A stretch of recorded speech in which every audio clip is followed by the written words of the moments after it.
우리 옆에 분들하고 인사 나누겠습니다. 지금까지 지내온 것 주의 크신 은혜입니다.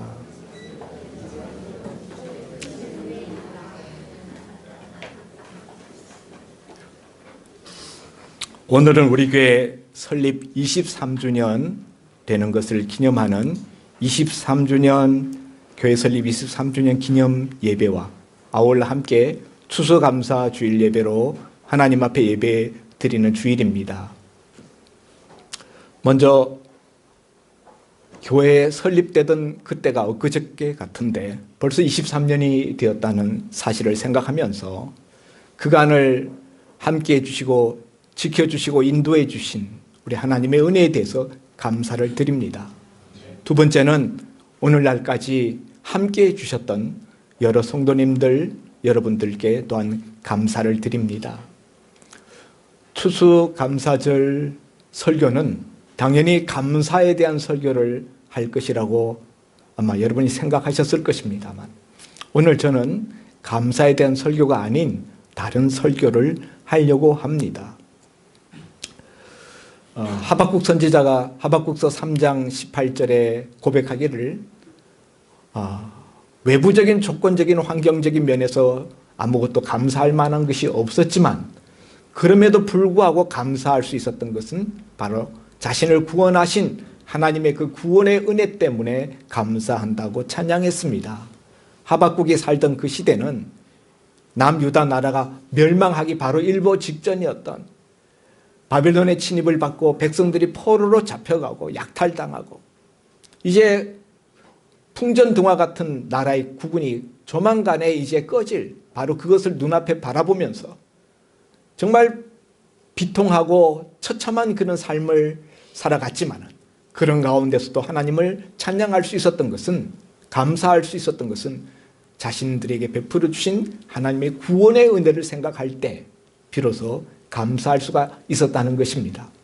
오늘 저는 이 추수감사 주일에 무엇보다도 우리의 구원을 확실하게 하는 것이 우리의 모든 감사의 기본이 된다라는 생각을 하면서 오늘 사도 베드로가 오순절 성령을 받고 오순절 성령 세례를 받고 그 다음에 모여든 군중들에게 설교를 할 때에 그가 한 유명한 말씀 오늘 사도행전 2장에 있는 이 말씀들을 여러분과 함께 나누고자 합니다.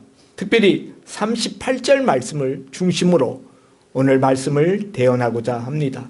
다시 한번 읽어보면은 사도행전 2장 38절 베드로가 이르되 너희가 회개하여 각각 예수 그리스도의 이름으로 세례를 받고 죄 사함을 받으라. 그리하면 성령의 선물을 받으리니. 베드로가 오순절 성령 충만함을 받고 나가서 설교할 때 베드로의 설교를 들었던 사람들이 37절에 보면은 베드로의 전하는 말을 듣고 마음에 찔려서 베드로와 다른 사도들에게 물어 이르되 형제들아 우리가 어찌할꼬 하거늘. 말씀을 들을 때 성령께서 그들 마음속에 역사하시면서 그 마음의 찔림을 받았다는 것이죠. 그래서 우리가 어떻게 하면 좋겠는가, 우리가 어찌할꼬 라고 그들이 부르짖게 되었는데 그때 사도 베드로가 준 해답의 말씀이 너희가 회개하고 예수 그리스도의 이름으로 세례를 받고 죄사함을 받으라. 그리하면 성령의 선물을 받으리라 하는 이 말씀이 베드로 사도가 그들에게 어찌할꼬라고 부르짖는 그들에게 준 해답의 말씀이었다 하는 것입니다. 저는 오늘 이 본문 말씀 38절 말씀을 가지고 설교의 제목을 이렇게 잡았습니다. 회개하고 세례를 받고 성령을 받으라. 저는 이것이 예수 믿는 사람들이 갖춰야 될 기본적인 세 가지라고 생각합니다. 예수 믿는 것이 무엇이냐? 어떻게 예수 믿는 것이냐? 할 때 우리가 간단히 말하면은 회개하고 세례받고 그 다음에 성령 받는 것. 이것이 예수 믿는 것의 관건이다. 이렇게 말씀드릴 수가 있겠습니다. 그런데 여러분, 오늘날에는 부실한 복음이 유행하고 있습니다. 교회들마다 예수 믿고 예수님 영접하면은 여러분의 인생의 모든 문제가 다 해결됩니다 라는 이야기만 하는 부실한 복음들이 유행하고 있다는 사실이에요. 성경은 예수 믿으라 라는 말씀 앞에, 복음을 받으라 하는 말씀 앞에, 그 앞에 한 가지가 더 붙어 있는데 그것은 무엇인가 하면은 회개하라는 말씀입니다. 회개하라. 예수님께서 이 땅에 공생의 사역을 시작하시면서 맨 처음 일성으로 외치신 음성, 마가복음 1장 15절 말씀에 보면은 예수님이 하나님의 나라가 가까이 왔으니 회개하고 복음을 믿으라 이렇게 말씀하셨어요. 하나님의 나라가 가까이 왔으니 회개하고 복음을 믿으라. 사도 바울도 보면은 그냥 예수 믿으라라고만 말하는 것이 아니라 바울의 모든 편지를 우리가 살펴보고 증거하는 복음을 우리가 들여다보면은 바울 역시 회개하고 예수 믿으라라고 말하고 있다는 것을 우리가 알게 됩니다. 요한계시록 2장 3장에 가서 보면은 사도 요한이 반모섬에서 소아시아의 7개 교회에 주시는 하나님의 환상을 보게 되는데 각 교회에 주시는 메시지들이 나타납니다. 2교회만 제외하고 나머지 5교회에는 하나님께서 책망의 말씀과 더불어서 칭찬의 말씀을 같이 주고 있는데 그 책망의 말씀 속에 보면은 먼저 회개하라는 말씀이 먼저 들어있어요. 회개하라 촉구하시면서 그들이 회개해야 될 부분들을, 그 지점들을 지적하고 계시는 것을 보게 됩니다. 그리고 그 다음에 칭찬할 부분들을 칭찬하셨습니다. 라우디게아 교회는 한 가지 칭찬도 받지 못했지만요. 그래서 우리가 성경 전체를 통해서 우리가 보게 되면은 복음을 받아들이는 그 과정 이전에, 예수님을 영접하고 예수님을 믿는 그 이전에 먼저 무엇이 선행되어야 하는가 하면은 회개가 선행되어야 한다 하는 거예요. 다른 말로 바꾸면 회개가 전제되지 않는 복음, 회개 없이 예수 믿는 것은 그것은 온전한 복음이 아니다 라고 우리가 말할 수 있겠다 하는 것이죠. 여러분이 다 예수님을 믿는 분들입니다. 그런데 여러분은 정말 예수 믿기 전에 회개하셨습니까? 그냥 무조건 예수님을 믿기만 한 것은 아닙니까? 예수 믿는 것은 그 전에 회개를 전제로 하고 그 위에 예수 믿는 것입니다. 그런데 여러분, 회개한다는 것은 어떤 것을 회개한다고 말하는 것일까요? 우리가 흔히 이야기할 때 회개라는 것은 가던 길을 유턴해서 돌아가는 것이다, 이런 표현들을 합니다. 회개라는 것은 무엇에 대한 회개일까요? 첫째는 하나님에 대한 회개예요. 회개해야 된다 그럴 때 사람들은 난 무슨 잘못한 일도 없는데, 내가 무슨 회개할 만한 그런 죄를 지은 적이 없는데, 이런 생각들을 많이 합니다. 불신자로 있다가 교회 안에 들어오면은 이 회개라는 말을 많이 듣게 되는데, 이 회개는 근본적으로 도덕적인 죄를 회개하는 것이 아니라 하나님에 대한 거역, 하나님을 떠나서 살던 삶에 대한 회개예요. 하나님에 대한 회개. 모든 인생들은 이 땅에 태어나면서부터 하나님과 상관없이 살아가요. 하나님을 모르고 하나님을 하나님으로 모시지 아니한 채로 살아가는 거예요. 바로 이런 부분이 우리가 하나님 앞에 회개해야 되는 첫 번째 우리의 문제라는 거죠.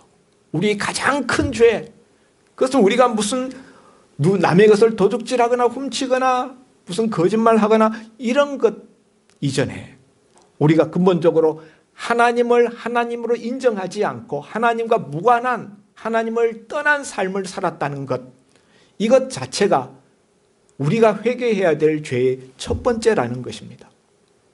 그렇기 때문에 우리가 예수 믿기 이전에 우리 모든 인생들은 다 내가 주인이 되어서 내 마음대로 살았어요. 그러나 인생의 진정한 주인은 하나님이시고 하나님이 나를 지으신 창조주이시고 하나님이 우리의 생사화복을 쥐고 계시는 주인인 것을 우리가 알고 하나님과 무관하게 살았던 지난날의 삶에 대하여서 하나님을 등지고 살았던 내 삶의 태도에 대하여서 우리가 이제 비로소 깨닫고 그런 잘못된 내 마음대로 내 고집대로 살았던 그 인생의 길을 돌이켜서 하나님을 나의 주인으로 하나님을 나의 아버지로 모시고 살아가는 그 삶의 길로 돌아가는 것, 이것이 바로 회개라는 것입니다.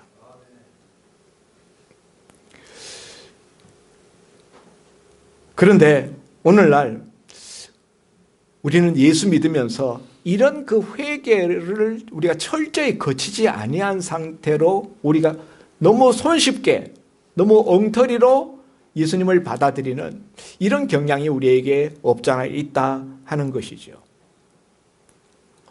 그래서 여러분, 우리가 예수 믿을 때 반드시 우리는 진정한 회개를 먼저 하고 이를 통하면서 우리가 예수 믿는 그 단계로 들어가야 된다라는 것을 말씀드리고 싶습니다. 그래서 오늘 베드로도 어찌할꼬라고 부르시는 청중들에게 너희가 먼저 회개해야 된다라고 말씀하고 있는 거죠. 예수 믿으라는 말, 그것부터 우리는 꺼내기 쉬운데 그렇게 하지 않고 너희가 먼저 회개해야 된다.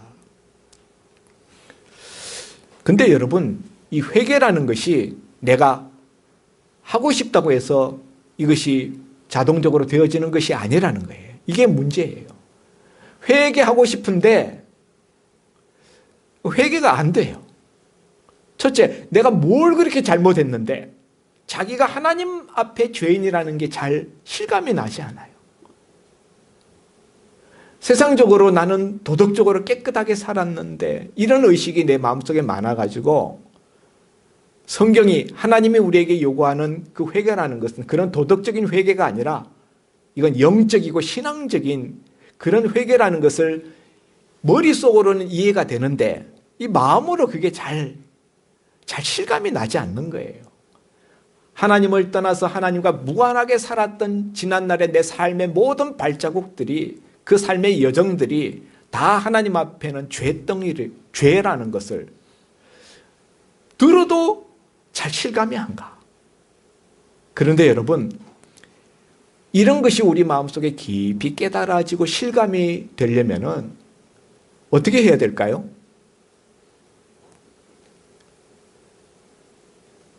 회개 어떻게 하면 될까요? 예. 하나님이 은혜를 주셔야만 됩니다. 회개, 내 마음대로 자가동력 발전기처럼 내가 마음대로 이렇게 돌린다고 해서 회개하자 의식화한다고 무슨 회개에 대한 교육을 받는다고 해서 회개가 일어나는 게 아니에요. 하나님께서 그 손으로 내 마음을 어루만져 주시고 성령께서 내 심령 가운데 역사하여 주셔야 그때 비로소 우리는 회개의 뜨거운 눈물을 하나님 앞에 흘릴 수가 있다는 사실이에요. 이번에도 우리 세례 문답 하는데 우리 문답 받는 형제님이 문답 끝에 자꾸 이렇게 눈물이 나서 자꾸 닦으시더라고. 왜 이렇게 눈물이 나지 아마 그러셨을 거예요. 그건 하나님이 주시는 은혜예요. 우리가 처음 예수 믿을 때 교회에 와서 찬송을 부르면은 제 경우에 그랬습니다. 교회에 처음 가서 찬송을 부르는데 그렇게 눈물이 나는 거예요. 고등학교 3학년 때였는데요. 주일학교 때 교회 좀 다니다가 안 다니고 고3 때 되어서 너무 이제 마음이 힘드니까 교회를 그때 이제 정상적으로 이제 교회 주일 예배를 드리게 되었습니다. 그런데 예배당에 가서 찬송만 부르면은 4절까지 제가 부를 수가 없더라고요. 1절만 끝나면 벌써 눈물이 흐르기 시작하는데 4절까지 도저히 부를 수가 없어요. 뒤돌아서서 보니까 그때 하나님이 제 마음을 어루만져 주시고 저에게 은혜를 주시는 시간이었던 것을 알았습니다. 그렇게 몇 달 동안 계속 예배당에 가서 예배 드리면 계속 눈물로 예배를 적셨습니다. 회개라는 것은 그렇게 내 마음대로 되어지는 것이 아니고 하나님이 은혜를 베풀어 주심으로 비로소 내 속에서 되어지는 것이다. 그런 점에서 회개는 하나님이 내 마음속에 하나님의 손길로 어루만져 주시는 선물이에요. 선물. 믿음도 선물이고 회개도 선물이고 구원도 선물입니다. 내가 만들어낼 수 있는 것은 아무것도 없습니다.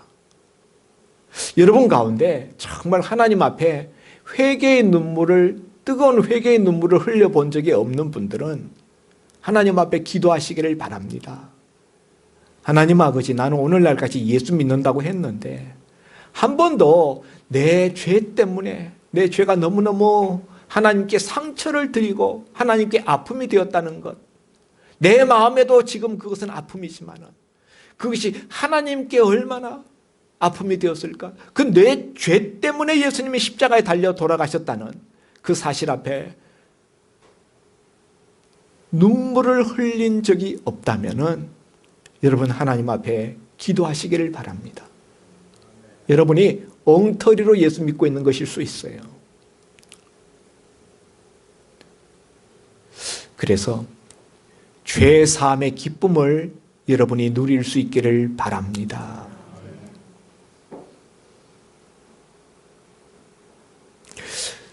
하나님은 죄 용서를 해주시는데요.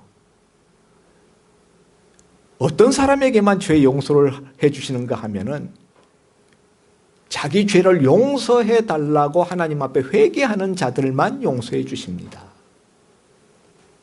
얼마 전에 우연히 기독교 채널을 돌려서 보게 되었는데 All for One이라는 그런 프로그램이었어요. 거기에 높은 뜻 숭의교회를 담임하셨던 김동호 목사님이 거기 나오셨어요. 동순교회를 담임하시는 서종호 목사님, 뭐 이런 분들 나오셔서 그날 하나님의 공의에 대해서, 하나님의 공평하심, 하나님의 공의에 대해서 이야기를 나누던 중에 김동원 목사님이 나오셔서 맨 마지막에 자기가 암에 걸리고 난 다음에 자기가 정말 새롭게 더 깊이 깨달은 은혜가 있는데 하나님이 인생에게 주신 최고의 은혜가 뭔가? 라고 묻는다면은 자기는 그것이 바로 속죄의 은혜라고 말하겠다고. 그렇게 대답하면서 눈물을 글썽글썽글썽 하시면서 눈물을 꼭 떨구실 것 같은 그런 얼굴로 속죄의 그 감격을 표현하시는 것을 제가 보았습니다. 하나님이 우리 인생에 주는 여러 가지 많은 선물이 있지만 하나님이 우리 인생에 주시는 최고의 선물, 최고의 축복은 바로 속죄의 은혜다. 그래서 시편 기자는 시편 32편인가요? 예. 1절에서 허물의 사함을 받고 그 죄의 가리움을 받은 자는 복이 있도다. 그렇게 노래했지요. 허물의 사함을 받고 그 죄의 가리움을 받은 자는 복이 있다. 속죄의 은혜를 말하는 거예요. 죄 용서함을 받고 죄 없다 하심을 받은 사람들은 인생에게 주어지는 하나님의 최고의 축복을 받은 사람이라는 거죠. 아멘입니까? 하박국 선지자가 환경적으로 조건적으로 전혀 감사할 수 없는 그런 형편 속에서도 하나님 앞에 뜨거운 감사를 드릴 수 있었던 이유는 바로 이 속죄함의 은혜, 대속의 은혜, 구원의 은혜, 그것 때문인 줄 믿습니다. 두 번째로, 오늘 사도 베드로가 준 해답은 회개하라 하는 말씀에 이어서 각각 예수 그리스도의 이름으로 세례를 받고 죄 사함을 받으라 그랬어요. 두 번째, 세례를 받으라. 세례를 받고 죄 사함을 받으라. 죄 사함 이야기가 먼저 좀 나왔습니다만은 여러분, 세례가 뭡니까? 오늘 우리가 세례 예식을 행하겠는데 세례가 뭐죠? 세자, 씻을 세, 씻는 예식이다 라는 뜻이에요. 그래서 오늘 이따가 우리가 세례 받는 형제분에게 우리가 세례를 물로서 이렇게 씻는 예식을 상징적으로 행합니다. 이것이 의미하는 바는 뭘까요? 원래 성경에 나오는 원형적인 세례의 모습은 요단강에서 세례 요한이 사람들을 물에다가 잠궜잖아요. 예수님도 세례 요한에게 나와서 물에 잠기는 침례를 받았습니다. 씻는다라는 의미예요. 씻는다라는 의미. 두 가지 의미가 있어요. 하나는 씻는다, 하나는 잠긴다. 씻는다 할 때는 뭐를 씻는 겁니까? 내 죄를 씻는 거예요. 그래서 세례 요한의 세례는 회개의 세례였습니다. 죄를 씻는. 그런데 여러분, 물로 씻어서 죄가 씻어지나요? 안 씻어지죠. 그래서 그 죄를 씻기 위하여서 예수님이 십자가 위에서 피 흘려 죽으심으로 예수님의 그 보배로운 피로, 그 의로운 피로 우리의 죄를 씻고 그 예수님의 의로운 피로 죄 씻김 받은 사람들은 예수님의 의가 우리에게 전가되어져서 우리를 의롭다 하시는 하나님의 인정하심을 받게 되는 것이 이것이 대속의 은혜입니다. 그런데 여러분, 이 세례라는 이 의식은 또한 이렇게 물에 잠기면서 잠긴다라는 의미를 가지고 있어요. 물속에 완전히 잠궜다가 그 다음에 일으킵니다. 여기에는 어떤 의미가 있나요? 이것은 예수님과 함께 죽고 그 다음에 예수님과 함께 장사되고, 이게 물에 들어가서 잠길 때예요. 물에 들어가서 잠길 때 예수님과 함께 죽고 예수님과 함께 장사된 바 되고, 그 다음에 일으켜질 때, 물에서 일으켜질 때 예수님과 함께 부활하는 것을 의미합니다. 예수님의 죽음과 장사됨과 예수님의 부활에 동참하는 것, 동일시하는 것, 그것이 바로 세례 예식이 가지고 있는 의미다 하는 것입니다. 세례 받는 사람은 나는 이제 예수님과 함께 죽고 예수님과 함께 장사된 바 되었다가 예수님과 함께 부활한다는 것을 받아들이는 거예요. 이 믿음을 가지고 세례를 받는 것입니다. 세례를 받으면은 비로소 그 사람을 예수 믿는 사람으로 인정을 합니다. 교회에서도 세례받지 아니한 분들은 교회에 아무리 오래 다녔어도 교인으로 인정하지 않습니다. 정식 교인이 아니에요. 정식 교회의 회원이 되는 것은 세례받은 신자들만 교회의 회원으로 숫자를 셀 때도 그렇고, 또 무슨 투표를 한다든가 선거를 한다든가 할 때도 세례받은 교인들만 자격이 있습니다. 무슨 이야기인가 하면 세례받기 전까지는 기독교인으로 인정받지 못한다는 거예요. 세례받는 것은 그런 점에서 나는 예수 믿는 사람입니다라는 것을 공개적으로 하나님과 온 회중 앞에서 고백하는 거예요. 제가 세례받는 분들에게 이렇게 이야기합니다. 세례받는 것은 예수님과 결혼식 하는 것과 같습니다. 이제부터 한평생 예수님을 나의 신랑 삼고 예수님을 나의 주인으로 삼고 나는 예수님의 제자로 나는 주님과 더불어 살겠습니다 라는 것을 고백하는 신앙 고백 행위가 세례다, 이런 말씀을 제가 드립니다. 그래서 회개하는 것으로 끝나서는 안 되고 회개한 것을 구체적으로 세례를 통하여서 예수 믿는 사람으로서 자기를 고백하고 드러내는 것이, 이것이 되어야만 비로소 우리는 하나님의 자녀의 반열에 들 수 있고 또 교회의 성원에 들게 된다는 사실이에요. 비로소 세례 받음으로 비로소 그리스도인이 되는 것입니다. 그런데 세례라는 것은 예수님을 받아들인다는 거예요. 예수님을 나의 구주로 영접한다는 것을 의미하는 거죠. 그래서 오늘 38절에 보면은 각각 예수 그리스도의 이름으로 세례를 받고 그냥 세례 받는 게 아니라 예수 이름으로 세례를 받는 거예요. 그러므로 말미암아 죄 사함을 받으라. 그리하면 성령의 선물을 받으리니 맨 마지막은 성령 받는 거예요. 여러분 회개하고 세례 받고 예수님을 통하여 죄 씻김을 받고 죄 사함을 받고 그리고 난 다음에 성령을 받는 거예요. 성령의 선물을 받으라. 성령의 선물. 성령의 여러 가지 선물이 있습니다만 저는 가장 큰 선물은 성령님 그 자체라고 생각합니다. 여러분 에베소서 5장 18절에 술 취하지 말고 오직 성령의 충만함을 받으라. 그렇게 말했어요. 우리가 예수 믿는 사람들에게 하나님 주시는 두 번째 큰 은혜는 바로 성령님이에요. 우리에게 속죄의 은혜를 주시는 것. 그것이 첫째 은혜고 두 번째는 성령님이에요. 사실은 이런 은혜가 우리에게 임하도록 뒤에서 역사하시고 우리 속에서 역사하시는 분이 바로 성령님이신 것입니다. 성령님을 사모하시기를 바랍니다. 여러분 성령님을 사모하시고 성령의 은사, 성령의 선물, 성령의 능력을 받으심으로 말미암아 정말 그리스도인다운 그리스도인, 열매 맺는 그리스도인, 성령의 9가지 열매, 또 능력 있는 증거, 복음을 증거할 수 있는 능력 있는 그리스도인들이 될 수 있기를 주의 이름으로 축원드립니다. 기도합니다. 하나님 아버지,